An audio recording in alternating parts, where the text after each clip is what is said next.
Hey, did you guys miss me? I've missed you. Hi, I'm Martha. Welcome to my sewing studio. I took 2 weeks off because life got crazy, but I am back to posting, hopefully weekly again. YouTube quickly became my favorite platform for making content, so I'm happy to be back and have this back in my weekly routine. Today I am going to be sewing a simple black linen skirt. And throughout the course of this video, a few things happen. I get really hot and bothered. It's very warm up here in my studio. I also just got flustered at like the concept of a skirt, and you'll hear me talking about that. I kind of struggled to think like, do I even like wearing a skirt? I'm not sure. I love wearing a dress, and I also love wearing flowy linen pants. So it seems like a skirt should fit in there somewhere, but it became a mental struggle for me. And I think sometimes when you sew your own clothing, which I have been sewing my own wardrobe for years now, including my blue jeans and my winter coats and everything, sometimes you want to try something new. And it's the same as shopping. You might order something online and think like, this is going to solve my problems. And then it arrives and you're like, I don't know how to wear this. It doesn't work for my personal style.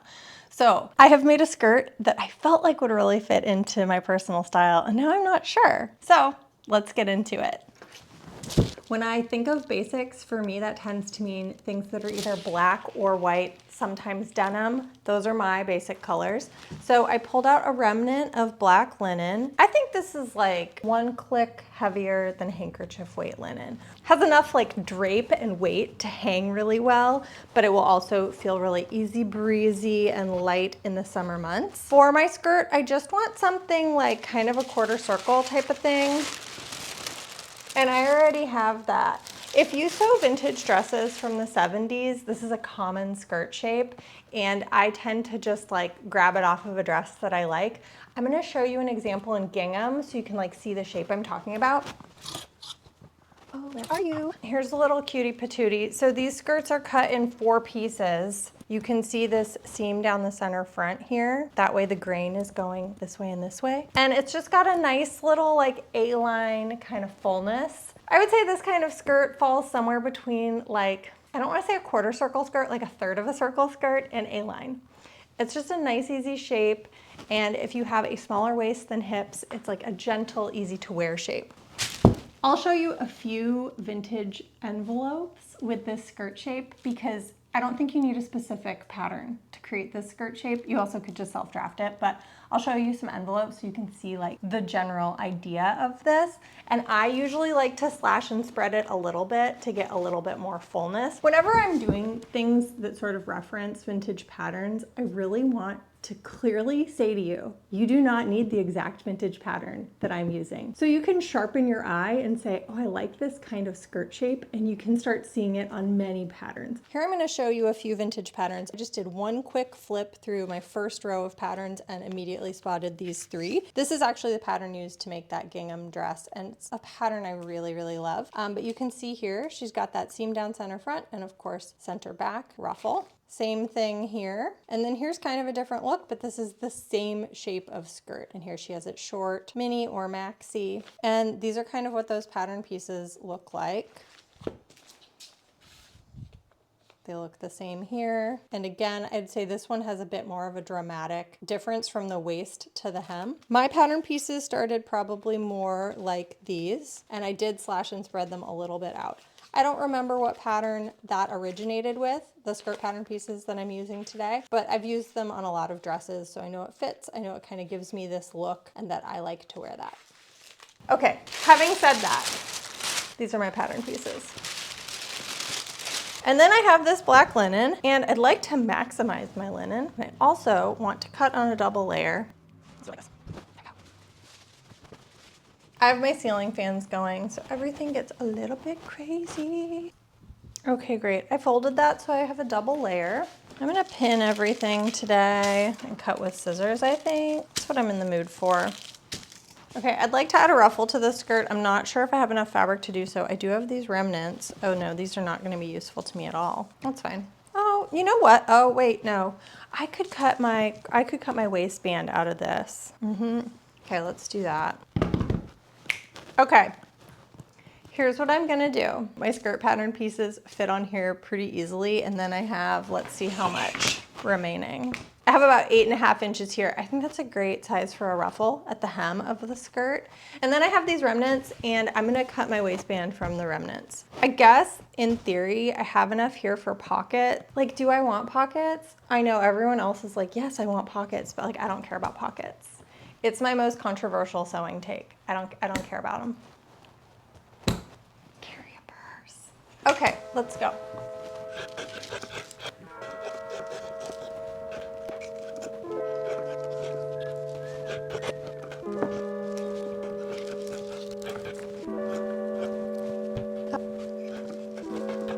Okay, I have less fabric than I thought I did. I wish I hadn't ripped that. Well, life goes on. But let's see what I can get out of my scraps. Well, that's a very useless scrap. Remembering that I do need to make a waistband.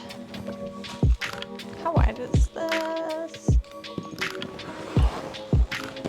I had to stop filming. I thought I was gonna crash out because I was like, did I miscut everything and I don't have enough fabric to execute my very vague vision for this skirt? But actually I cut everything fine and I was able to eke out exactly what I needed. I definitely did not have enough fabric for pockets. These are my scraps. They are mostly really useless little scraps. I have this weird piece cut on bias. I could probably make some bias binding out of that, so I'll save that. And then anything like this, I do save for patchwork projects, but there's a lot in here that just doesn't have use, and I feel great about that. I feel really good when nothing really usable is remaining. So let's just take a look at what we've got. I have cut 2 pieces each of my skirt front and my skirt back. I measured the sweep of the skirt, which is to say like how big is the hem, and it's like around 25 inches. So I know that for a ruffle, if I want it to be 200% of that, for example, I would need 50 inches. And this is per piece. And remember, I have 4 pieces. So I was able to kind of just get enough. And some of my ruffle pieces are cross grain and some are straight grain. And normally that might be like ill-advised, but it's the ruffle at the hem of a skirt. We're not gonna stress out about that, but I have exactly enough. Like, it really feels magical. It was exactly enough. And then, thankfully, I had the foresight to remember to make a waistband. I dug around in my stash and I have this 3/4 inch Japanese elastic. This is from Pacific Trimming, and this is my favorite elastic for all applications. It's kind of firm but soft.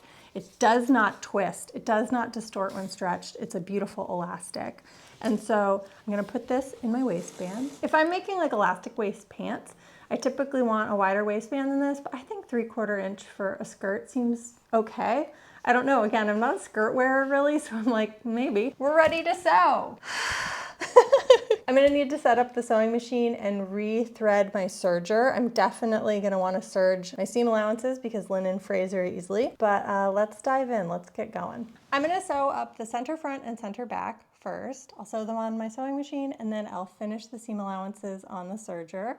Then I'll press them.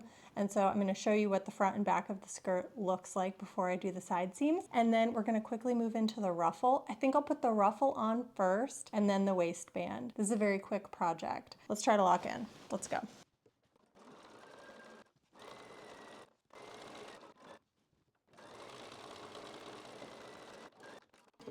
That was fast. Hoping to keep this momentum. Here is the front of my skirt, so you can see the shape of it. It's got that seam down the center front. And then over here we have the back of the skirt. It's a similar shape, but the back is wider than the front. You could probably honestly use the same pattern pieces front and back, but I've used 2 different ones. So I will sew up my side seams, easy peasy. And then I'm gonna piece together my ruffle to make one long rectangle that goes all along the bottom here. All right, good morning. You guys might have seen this coming, but I completely crashed out yesterday. I was hanging on by a thread. And yeah, we're back today. I feel refreshed. And I'm also wearing, I wanted to show you this. This is the Friday Pattern Company saguaro set, except I've modified everything. Specifically the top, I made a true wrap. I found, as drafted, the top to be unwearable. It might work for you, it did not work for me. The reason I'm telling you that is I had a remnant of this red linen and I made that Ingrid top that I was wearing yesterday with my quick sew overalls. That outfit, both pieces I've made YouTube videos for. This outfit I have not, but like, I don't know, I would probably make a video for something similar because I do love a set. Having established what I'm wearing. Here's where we left the skirt yesterday. One thing I wanted to mention is that when I'm talking about slashing and spreading my pieces, I'm adding at the waist as well. You could just slash and spread to add more sweep and keep your waist the same, but I wanted like a gathered skirt look. So that's what we're gonna get here. And today I'm gonna add my waistband. So here's kind of what this is gonna look like. If I'm honest, so far I'm like, I wish that was just the bottom of a dress, but that's what a skirt is. And I'm trying to get myself into the skirt mindset. I think it's cute. I like the length. And then I'm gonna have what, 3/4 of an inch for a waistband, something like that. Let's get going. Let's dive back in. Okay, I'm gonna talk through a couple of things because yesterday I did a lot of filming with my microphone off. That just happens sometimes. So the first thing I wanted to talk about is I pieced together my ruffle, and I did that, I think I have 6 or 7 pieces of this fabric, and I pieced it together just on my serger, and I used a 3-thread narrow overlock. Now, I wouldn't recommend doing that for any kind of seam that's under stress, like the crotch curve on your pants. No, you can't just use a 3-thread narrow overlock there. But this is a ruffle that's 200% the width of the skirt hem, so it's never coming under any stress at all. So this is a fine way to attach these pieces together. And the reason I did it is because it's a fully enclosed seam. It's completely finished. It looks nice and tidy. And also it is pretty slim and can fit through my rolled hem foot, which is how I hemmed this ruffle. And yesterday I did film myself using my rolled hem foot, and I talked through some tips and tricks, but again, I didn't use my microphone. It wasn't turned on. So I'm gonna go ahead and make a longer video just about using rolled hem feet. I know on Instagram, those are some of the most popular videos, but I want to do it more longer form here with a lot of tips and tricks because there are a few things that I think if you see it in real time, you know, not cut down to a 30-second video, if you're really seeing every single step, it might be helpful to you. And I'm gonna do that both on my Bernina and I'm gonna do it on an older machine that uses generic snap-on feet so that you can see it's possible. I will say a Bernina foot is superior to a snap-on foot in pretty much every single way. So it does give you an advantage if you have one, but it's absolutely possible in the snap-on feet. Then what I did is I added 2 rows of basting stitches and I gathered this to my skirt. I sewed it on, I serged it. So that's how we got here to our skirt. I cut my waistband at 2 3/4 inches. So this is to accommodate a 3/4 inch wide elastic and a 1/2 inch seam allowance. And if you're quick with math, which I'm not, I can't do it on the fly right now, you're gonna think, oh, there's like a little bit of extra. Like once it's folded over, you're gonna have an extra like 1/8 of an inch. And that is because you never wanna be cramming your elastic into a channel that's the exact width of the elastic. That is a recipe for frustration. Give yourself an extra 1/8 of an inch. Get it in there to wiggle it. Here we go. I've got my waistband. It's made out of scraps, it's pieced, it's fine. And then here's my skirt. So what I'm gonna do next is pin this on here and I'm gonna sew it all the way around, but I am gonna leave a little bit of an opening. We're gonna thread the elastic through there and then I will serge it all off. And honestly, that's it. Then the skirt's finished. I kind of can't believe it. Skirt's a fast project, huh? Is that why people like skirts? We're gonna cruise today, it's gonna be great. Okay, my waistband is pinned into place, and something that I like to do, I've mentioned this in other videos, is that I use different colors or kinds of pins to indicate something to myself. I've mostly used these white glass head pins to pin everything in place, but then where I wanna leave an opening, I put these pins with an orange head, and that's just, sometimes when you're sewing a long seam or you're kinda on cruise control with your sewing, you might forget to stop where you need to. I just put another color, and then I know, like, pay attention.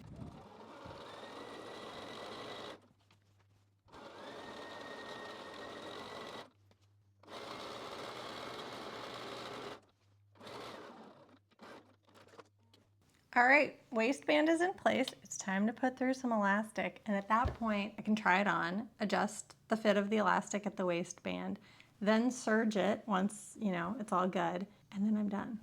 All right, I've tried on my skirt, it's finished. And even though it's finished, I'm still gonna say, let's look at this with a soft eye because I feel unsure of myself in a skirt. And this video, this project has been a learning journey for me, realizing I don't feel super comfortable in skirts anymore. It can happen, I don't know why, but yeah, let's take a look.